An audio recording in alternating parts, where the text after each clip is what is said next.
Hey guys, it's Kevin again, and this is going to be my review for Glee Season 5, Episode 10, Trio. And I was really looking forward to this episode, especially because of the way last week's episode ended, especially with the Rachel and Santana stuff. I was really looking forward to seeing how that was going to work. And I really enjoyed this episode. Did I like it as much as last week's? No. There were some things in this episode that I thought were kind of stupid. There were some things in this episode that, but for me personally, it is one of my favorite episodes of this season. I think I really love the message in this episode of kind of just trying to forgive people for things they've done in the past and trying to basically be a trio, and a trio can't be a trio. You always have that group of friends, you always have that friendship, and I really love that about this episode. It was really great. Let's get to the main plot.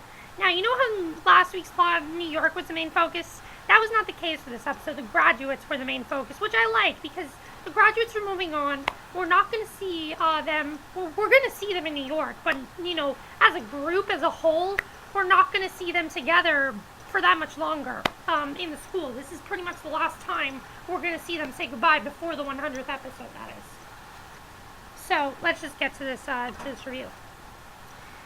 So, Blaine and Sam and Tina, they're performing a song together, and they basically tell Will that they're performing it together because they don't have much time left, and they've never performed a song together, and they just want to spend some great time together. And you see that Tina's very, very emotional. We don't really know why. All of a sudden, as Will starts to say time's running out, Tina just starts crying. We don't know what's going on with her. I thought Jenna Uskowitz, by the way, this is probably one of her best episodes. She gave some really great performances in this episode, and I really liked her character in this episode. Definitely, I enjoyed her character in this one. She wasn't, annoying like last week, and I like that about her character. They are kind of neglecting Artie, though, and we don't really know why. Blaine just yells him and says, "You got your chance." I did kind of like the comedic, lighthearted tone of this episode. I like that as well. It was kind of funny. However, there were some emotional moments as well, which I like with Glee. I like when Glee can be a dramedy and not just a drama and not just a comedy. I like when it can actually be a dramedy, and this episode was a dramedy episode. So then we see that there's supposed to be this senior lockdown. Now, Sue cancels the senior lockdown because of budget cuts and Obamacare. That line was actually pretty funny. As much as I hate Sue, that was pretty funny, I gotta say. I don't like Sue's character, but I thought that scene was kind of funny. But because of this, Tina's really upset over this. Blaine and Sam can see she's really, really upset about that. And the reason that she's so upset is because she is worried that they're not going to talk to each other anymore. They're not going to see each other anymore.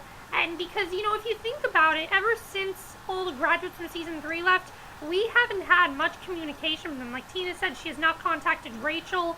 Rachel and Tina were supposed to be best friends. They ended up being best friends, and they haven't even talked. Kurt and Blaine, of course, they've talked, but that's because they're together. That's different. They haven't talked to Santana in a while. They haven't talked to, she tells Sam, "Oh, you were friends with Puck and Mike. When was the last time you talked to them?" Although they were there, he didn't really get a chance to actually have a physical conversation with them, things like that. So that was a pretty intense scene. Not intense, but a pretty good scene. I really like the way that went. And Blaine tells her that it's going to be much easier to, do this with Facebook and things like that. But Sam feels bad about the lockdown, so he decides to be there for senior lockdown, and they all decide to, Blaine and Sam decide to surprise her with a senior lockdown, and that's what they do. It's late at night, and it was very cute. I like the way they did Don't You Forget About Me. I really like that. Also, Jumpin', Jumpin', that was the first song they performed together. Very well done. I really like that song. It was a lot of fun. But I really like this song as well. I like the way they were reminiscing things like Blaine with Nightbird and Sam as a Cheerio. That had me laughing. One of the funniest parts of the episode was Sam as a Cheerio. That was hilarious. And it's going pretty well until they're ambushed by Becky. When they're ambushed by Becky, Becky wants to have her own type of senior lock-in with Twister and things like that. It's really stupid. They really ruined Becky's character, and Becky is just a person that I can't stand anymore. She just needs to leave the show. I used to like her character. She had Down syndrome. You really sympathize with her. I don't give a shit about her character now because she's so rude and everything. I hate her character. I hate her. I do. I hate Sue and I hate Becky. They need to get off the show. But then we get probably the most surprising scene of the episode is Blaine doesn't know where Sam and Tina went. He's looking for Sam and Tina. They're actually making out when he sees them. Now, I thought they were going to start like some sort of a potential relationship because, I mean, people have said Sam-Tina. They wanted Sam-Tina together. But Sam said it was just something that both of them thought of. They both need to clear their minds, and they got out of the way. Which is fine, because sometimes you'll have feelings for someone, and it is their senior year. It's time for them to admit some things, things like that. I mean, people always, have, there's been people I like, and they don't really know it. And eventually, you'll reveal it to them, and they'll find out. And then it'll be done. And then, and then it'll be done. That'll be over pretty much, And that's pretty much what Sam was saying, is that they had feelings for each other, but now they're just back to being friends. I also like the comments about her boobs getting bigger. He kept saying, Tina's boobs got bigger. And she's like, this is the first time you've noticed that. That was hilarious, honestly. Definitely, though, this is not an 8 o'clock show. What the hell were you thinking? Not an 8 o'clock show. Just not an 8 o'clock show. There are kids who could be watching this show. It's not an 8 o'clock show. Too much sexual references. So after this, though, what happens is they decide that, they do feel bad that they're not going to see each other anymore. They're still very worried about that. But ultimately, they decide that they're just going to stay friends. They're going to make the most of the rest of their time here. And they include Artie to sing a song with them. And it was very cute. I really liked the way that scene went. And it was just really great. And Blaine, by the way, Blaine's character was really funny in this scene. There was one scene with Blaine's character that was really funny. And, I mean, it's not like a Puppet Master where Blaine was completely batshit nuts. No. He basically just told Sam, you're nuts. You can't just go around and make out for no reason. I thought that was a pretty funny scene. But then they performed Hold On together, which I really liked. Definitely my favorite song of the episode. And I thought they did a great job with that. And I also liked that they did include Artie in that. I thought that was good as well. So that was the main plot. Now let's go to New York. New York, really intense stuff in New York. Really great stuff in New York. Definitely, though, New York was my favorite part of the episode. Duh. I mean, New York has some of the best stuff we're seeing. New York did get a lot more focus, though, in this episode, though, still, because it had more songs than the high school, but still the high school was the main focus in this episode. So what's going on now is since Rachel and Santana Rachel's gotten kicked out of the house, she's lied to Elliot saying that she actually got kicked out of the house by Santana and Kurt, which is not true. She kicked herself out of the house. It's not true at all. She did not do that. It's not true. It's not true that she did that. She did not do that. It's not true. So what ends up happening, though, is that they want to both get Elliot on their side. Rachel calls him her best gay, which is pretty funny. I always love when Rachel does that. Rachel doesn't realize sometimes that she's being kind of biased towards people like that. She can do that sometimes. But, it's not like a homophobic comment or anything. We know that Rachel supports gay people, things like that. And I thought that was a pretty funny scene. We don't really get to see this funny side of Rachel much, and I like that about that scene, that we kind of got to see a more lighthearted side of her character. I like that. And I like that she still does have Elliot there. And Santana and Rachel, they're basically forced to perform a song together at the diner, and they ask Elliot to tell him which one of them is better, and he chooses neither of them because he wants them to settle things on their own, and they actually both end up getting kicked out of the band. This band, by the way, it's not realistic. Realistically, neither of them would have the time to get in the band, to get back in the band anyway. Think about this. Rachel and Santana are in a Broadway show now. They're working in a restaurant. They come home from their apartment. They're living in New York. They have to go on a subway probably a lot.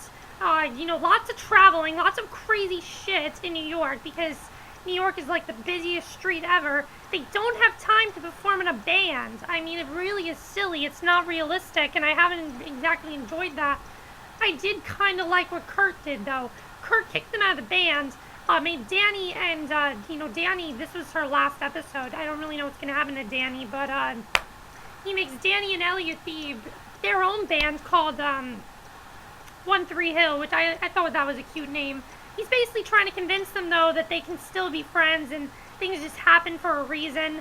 And eventually, Rachel and Santana, they do get to have a good conversation. However, I will say that I gotta take Rachel's side in this episode. Santana wanted to actively destroy her. She literally said that. She said, I'm going to make a plan to get her fired. I'm going to make a plan to destroy her life, things like that. I mean, Santana just was going too far. Rachel wasn't doing any of that. Rachel was just trying to get someone on her side because she felt like she lost everyone. It's perfectly fine with what Rachel is doing. I felt Rachel was a lot more tolerable in this episode, and I enjoyed her character more in this episode. But what ends up happening, though, is Rachel and Santana finally get to have their own sort of civil conversation, and they finally say, Rachel finally asks Santana, why'd you go for my part? And Santana says, was the only thing available, was available to me. It was nothing against you. I only did it because it was available. It was never to harm you or anything. And it seems like they're on the road to possibly becoming friends again. Do I think they're going to become friends again yet? No, I think it's going to take some time for them to become really good friends again. But they did say that they are going to put aside everything in high school and things like that. They're going to put that stuff aside. So I like that they did kind of make up in this episode. I like that. I like that they did that. And Danny and Elliot do tell them that they're always welcome to come back to the band and move back into the apartment. And I really like that about this episode. This is, by the way, Demi Lovato's last episode. What people don't realize, though, is that Demi Lovato decided to leave. It's not the writers who gave her the dialogue.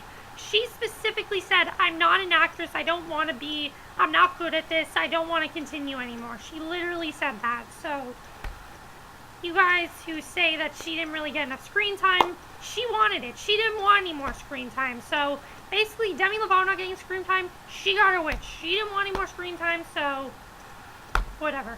Honestly, her character was good, but I can understand why, because there's so many characters in this show already. I can understand why she didn't want to be an actress. She is a good actress, but she's a better singer than actress, I will say. She did have like one line of dialogue, but that's all they've really been giving her lately. And that's basically how the New York plot ended. So I really liked the New York plot. I thought it was very strong in this episode, and I really enjoyed it a lot. And then finally, Will and Emma. Who has sex during a class? Like, seriously, that is completely unprofessional. Nobody does that. There's a scene with Will teaching a history class. Emma comes in and says, it's time. They go and have sex in a bathroom before Sue catches them. It was pretty funny, actually, when she caught them. I thought that was pretty funny. But still, what reasonable adult would do that? I understand they're trying to conceive a child. I understand they're trying to basically get, Emma's trying to get pregnant. But not in a school. That's stupid. It's stupid. I mean, that's what you're not supposed to do. The faculty bathroom is not for that. It's for a lot of things, but not for that. By the way, this was apparently Jayma May's last episode. They did kind of give her closure, but not a lot. So eventually Will asks, what are we doing wrong here? It's not working for them. It just is not working. She's not getting pregnant yet. And Coach Beast, who I love her character, I really hope that she continues to stick around in the New York episodes. I hope they find a way to get her to stick around because I really have been loving her character. But in case this is one of the last times we see her, I'm really loving her character. She basically says to Will that you should try not to, don't focus on it. Don't make it the main thing in your life. You can do it, but don't focus on it. And I kind of like that advice that she gave him. And ultimately they decide to, he decides to do that. He sings Danny's song to her, and eventually she gets pregnant. So she's pregnant now, and that was their storyline. I thought their storyline was pretty good. Kind of came out of nowhere, but I liked it for the most part. I thought it was a cute storyline, and I thought the songs in this episode were, by the way, very, very good. All the songs are really great, and I really liked all the songs in this episode. So overall, this episode was still really great. Not as good as last week's. Last week's was so intense, and I really loved it. That was my favorite episode of the season. This one, not as much, but I still really liked the episode. I just felt it was a step lower than the last one. Next week is Nationals, and I honestly couldn't give a shit. I couldn't care less about Nationals at this point.